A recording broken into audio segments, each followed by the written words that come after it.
Blog Talk Radio.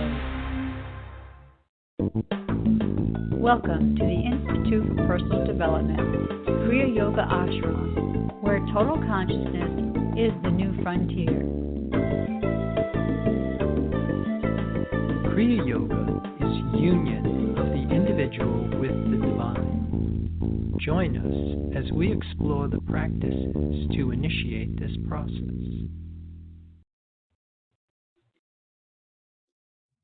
Good morning. Welcome to the Voice of Yoga. Let's Talk Consciousness. I am your hostess, Lisa Winton, and with me is Kenny Toy, also known as Swami Jayananda, founder of the Institute for Personal Development, located here in Hampton, New Hampshire. Good morning, Swami. Thank you for being here today. How are you? Good morning. I'm doing pretty good today. How about you? Well, I'm doing pretty good today. Thanks for asking. And we want to thank you, listeners, for tuning in.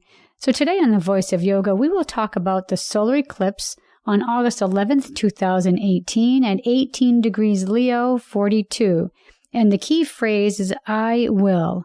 In this show, we will discuss how the lower mind projects a false sense of existence and the acknowledgement of the higher mind reveals liberation. Learn why the personal self must be overcome in order to accept an impersonal sense of spiritual selfhood. Graduate from living under the law of karma to the divine law of life. Welcome to the Voice of Yoga. We are talking consciousness. Join the Kriya Yoga Spiritual Advance, get the light in your soul, and be governed by divine will. So, Swami, let's start off and let's talk about the solar eclipse that happened this past August 11th. What should we learn from that? Well, a solar eclipse is when the sun, the moon, and the earth are all in alignment. So it's a really great time for us to really try and start to unlock our spiritual potential. Solar eclipses are on a 2-year, 2-month, and 28-day cycle. That if you plot a solar eclipse in an ephemeris, you'll find that the phases of the moon that correspond with that eclipse point are on this 2-year, 2-month, and 28-day cycle. And on a solar eclipse, which is a new moon and what we call a new beginning, that conjunction is just that. It's the new moon, but what do we see on a new moon but nothing? So it's really kind of like the seed is in the ground. So whatever is going to begin at that point is outside your field of awareness. It's in the invisible. And oftentimes invisible, intangible part of consciousness, which is the creator. That is the source of all reality, is spirit, which is invisible and intangible. And then when you have the first quarter phase of the moon, that's kind of like when whatever began at that solar eclipse is going to start to come into visibility. It will start to make an appearance. And at the full moon phase, that is when whatever began on August 11th, that is going to be in full bloom. So you've got the seed, you've got the sprout, and now you've got the flower. And then on the third quarter phase of that moon, which will be the 2 years, 2 months, and 28 days from that original eclipse, that is when you're going to get the third quarter phase of that moon, and it will be the end of the cycle. And what we had said in the opening, the key phrase for Leo is I will. And a big part of what I think we want to talk about is the highest potential of this particular eclipse is when we can start to move from personal will, my will, to thy will, moving out of a personal sense of self into an impersonal spiritual sense of selfhood. And that's where I think what we want to talk about are the benefits of doing that. Like, why would we want to do that? What does that exactly mean when you talk about selfhood? Yeah, it's our identity. It's what we identify with. It's what we think or who we think we are. When we're talking in terms of Kriya Yoga, and we're talking about a process in development and an expansion of an identity beyond the limits of the physical body, beyond the limits of seeing yourself as a separate entity. This apotheosis that we talk about, this process of the human changing their identity from material to spiritual, is really what we're talking about here. So I was wondering if you could explain to us what it means about the lower mind projecting this false sense of existence so that we can recognize that in ourselves. Right. See, the lower mind, the rational mind, is basically an instrument that works on contrast. And it picks up the testimony of our senses. Now, the major problem with this is that the information that it's picking up is apart from the unified state.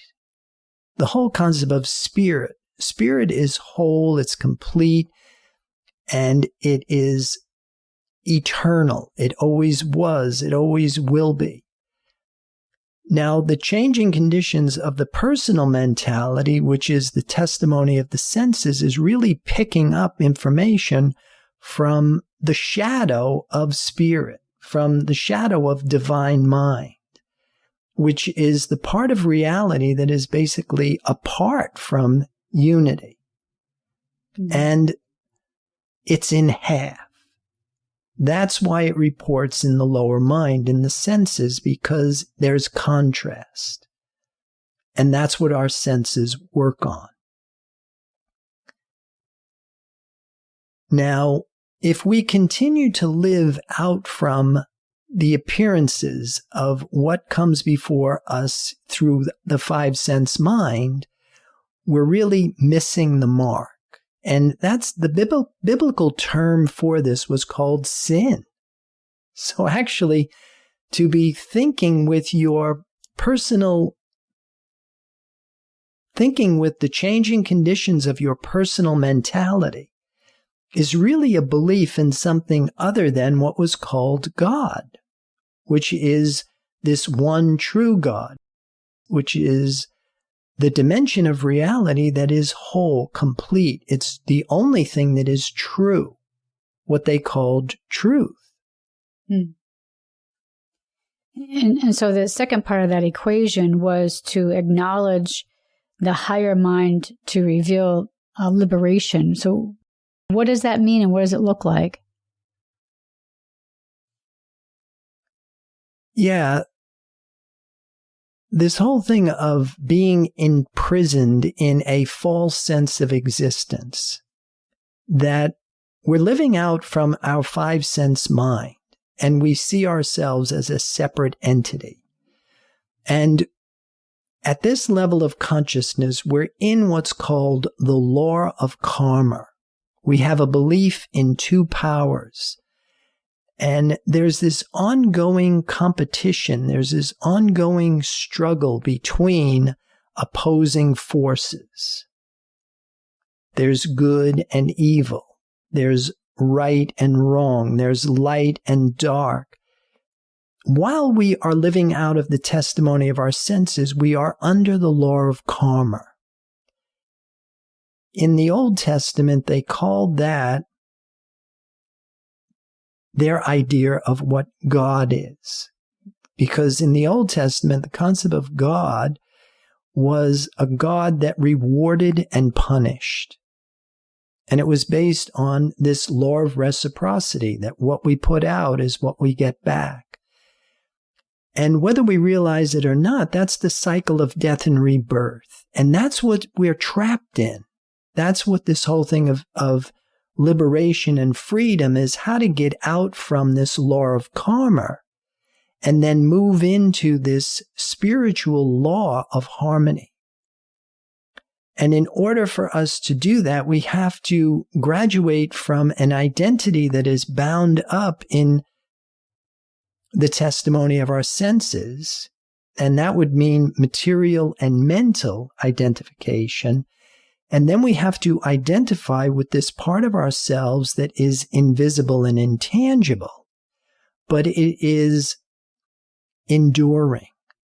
Spirit is eternal. It always was. It always will be. And it's whole. It's complete. Now, even though it doesn't report in our senses, it is pure happiness. It is pure goodness.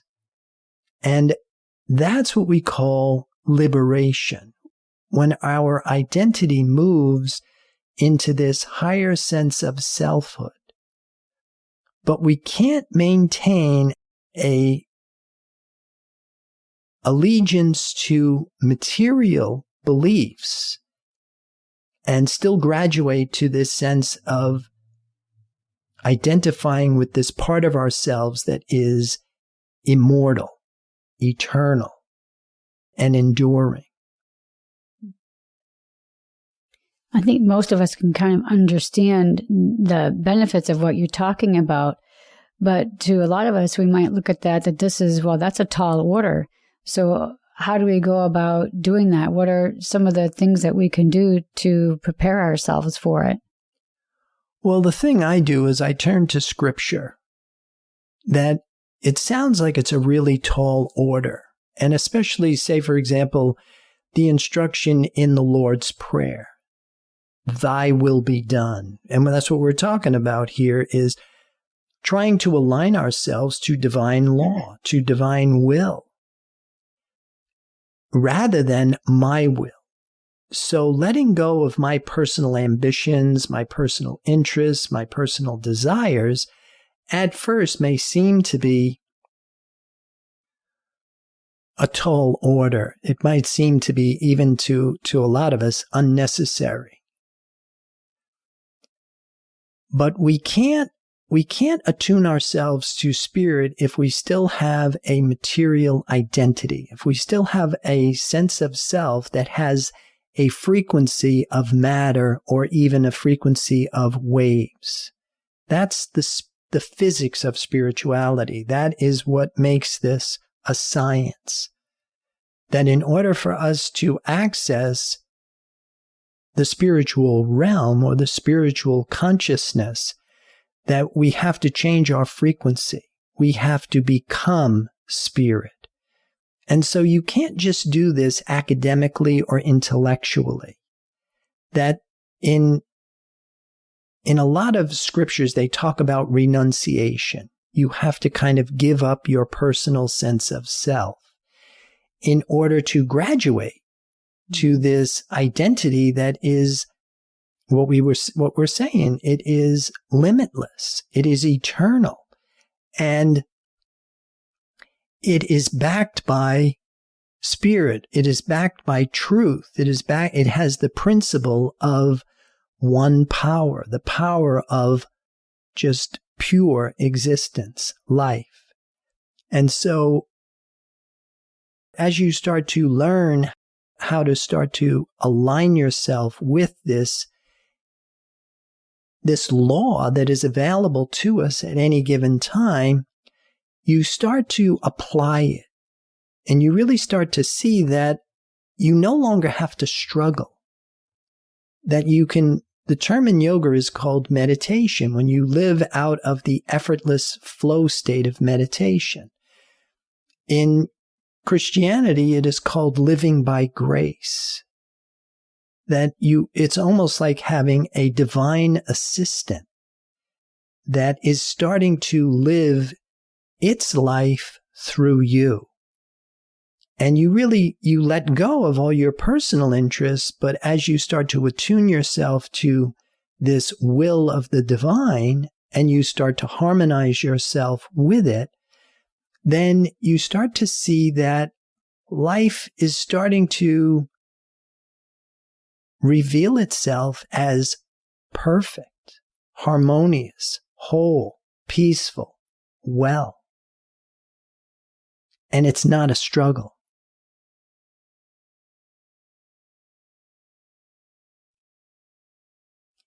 So I want to talk more about my will and thy will. And I think you just said it right there. If we're operating under thy will, then we have harmony. When we're operating under my will, then sometimes that's when we're going to feel the struggle and the disappointments, and things are going to be probably harder for us. Yeah, that's exactly it. What we're really trying to do is we really want to try and harmonize my will with thy will so that all your ducks are in order and there's no discord in the process of living, that it becomes harmonious, peaceful, and effortless. Well, I think this is a great place to pause to hear a word from our sponsors. So listeners, we'll be back with you in just a few moments. Kriya Yoga Theory 1, Human Development and the 8 Essential Stages of Kriya Yoga. This program is a comprehensive course that will help you get your arms around the science of Kriya Yoga. It provides a clear understanding of the goals and objectives behind yoga, along with the physics of spirituality. It includes the practices, supportive concepts of Kriya Yoga, and the process in human development, apotheosis, the process of the human becoming divine. A complete guide on how to become a human in the adult state. Get the light in your soul and experience the simplicity and joy of union with the divine. This course is available in live classes at the ashram or online with 8 videos or 4 CDs. Visit our website, www.ipdtransform.com, for more information.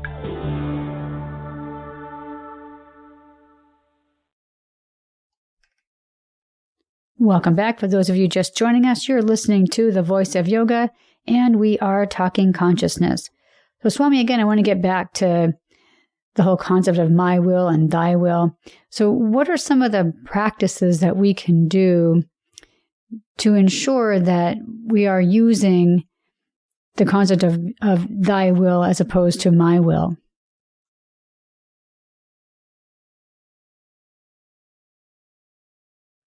I would say one of the first things that you want to start with is you have to start to understand the nature of the divine. And you have to realize that this concept of God is just pure goodness. It is life. It is love. Anything that comes under the jurisdiction of divine law must have that characteristic. So even say, for example,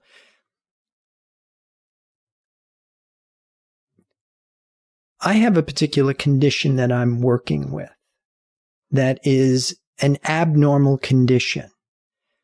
And when I first recognized that I had this condition, my first response was that I was in this condition, that it was God's will that I was in this condition, because I had the idea that God knows everything. Only that isn't how it works at all. That God only knows what God created. And God's creation is perfect, harmonious, whole, and complete. So when I would say the Lord's Prayer, thy will be done, when I was doing it, I thought being sick was God's will. But in reality, it's not possible for any form of sickness to be the will of God, because God is pure goodness. And so sickness now, or any form of discord, becomes a belief in something other than God. And that's an important distinction, I think, that we start with, that to recognize the will of God, you have to understand the nature of God. And God is whole, complete, and it's pure life and it's pure goodness. And that most of what we believe in is not really even something that I individually believe, but it's actually an outpouring of the cosmic mind, of the world mind, which is a shadow of the divine mind. And so that whole thing isn't even real. That the only thing that's real is what God created. And so part of the whole process here is recognizing the difference between what's real and what is a false sense of existence. And the foundation or the platform that I'm starting to work with that I find is really helpful is to know what the nature of God is. That God is pure goodness. God is solely life, love, happiness, peace, harmony. And that's divine law. So in relation to a condition that I'm struggling with, that it isn't possible that sickness is God's will. So an abnormal condition turns out to be a belief in something other than God. That puts the responsibility on me solely, that I have to change how I'm thinking. And learning that is part of, I want to say, a big part of the process that I'm going through. Because again, you can't trust the testimony of your senses. You can't work with the lower mind and access the information from divine law. You have to change how you're thinking. You have to get out of rational thinking and move into the higher mind, which is dealing more with the absolute. It deals in the realms of wholeness. And it is able to access information from what to the lower mind is invisible and intangible. So what are some of the examples of how you changed how you're thinking? Like you wouldn't be thinking like, I am, and then fill in the blank, right? So you're not really using positive thinking or anything like that. So give us some examples as to how you think. Yeah, right. You're not doing it mentally. Positive thinking is not the same as attuning yourself to the will of God. Positive thinking is you're still working with the changing conditions of your personal mentality, which is our ability to form thoughts and opinions, but it's all based on the information that comes from duality and a belief in two powers. What we had to do, or what I had to start to do, was rely on the presence of this force, this concept of God, this present force that is invisible and intangible.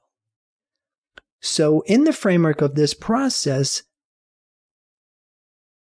the term that I started to use that I can attribute to getting from just working with a lot of other people is living out from the heart. And in this state, the heart is not considered to be the seat of feeling in the body, but the heart is when the mind moves into its rightful position as an avenue of awareness. And of course, the key here is that it must be the avenue of awareness of truth, which means that we have to focus our attention on the presence of this invisible, intangible source. Because if we have attention for things visible and tangible, then it's like putting water in the gas tank of your lawnmower and wondering why it isn't going to start. If you have attention for waves or things that are invisible but tangible, that would be like putting apple juice in your lawnmower and wondering why it isn't going to start. But if you have attention for the presence of God, for the presence of spirit, which is invisible and intangible, that's like putting gasoline in the lawnmower, and now you have the power to cut your lawn, cut your grass. And so a big part of this practice is understanding what God is, and then understanding how to use your mind to acknowledge the presence of something that doesn't report in the lower mind, doesn't report in our senses. But in the framework of doing this, we start to learn to live out of what's called soul faculty or spiritual sense.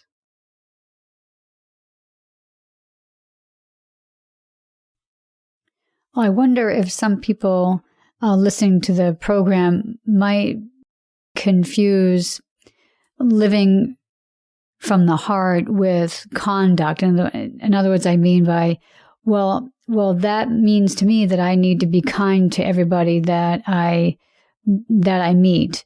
So I wanted to know if you could give us the distinction between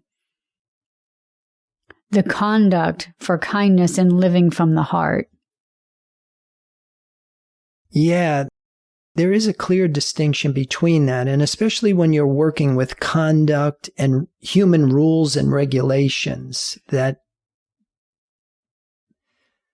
the dynamics of good and bad comes under the law of karma, and it is a belief in two powers.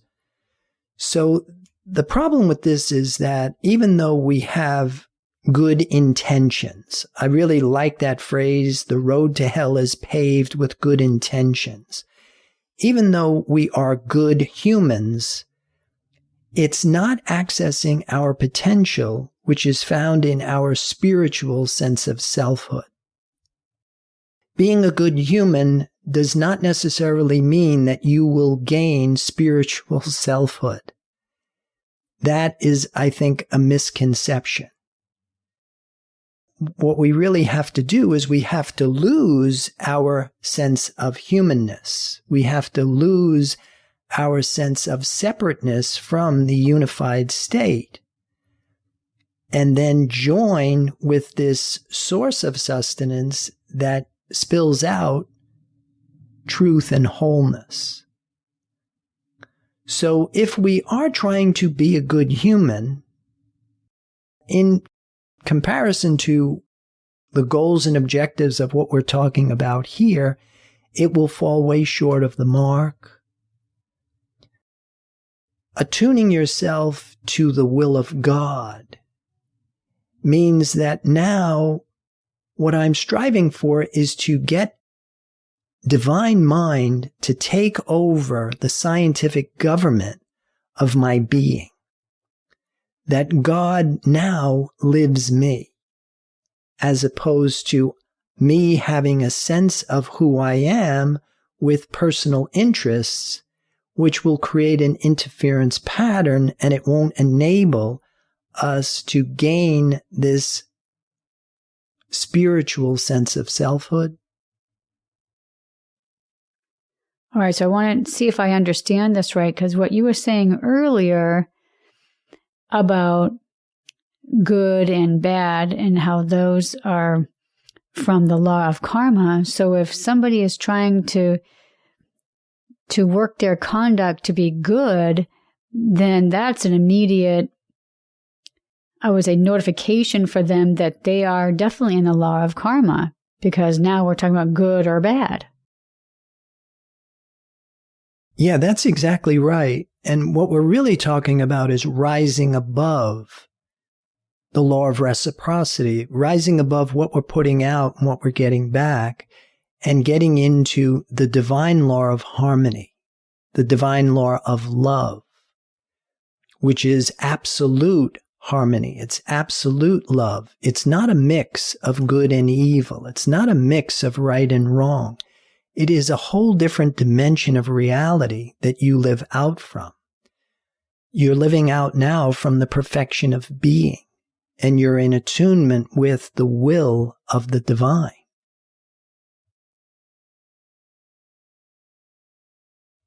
So I think this is a good place to start wrapping up our program for this morning. So listeners, I encourage you to visit our website. It's www.ipdtransform.com. Lots of great information on that website for your continued learning experiences.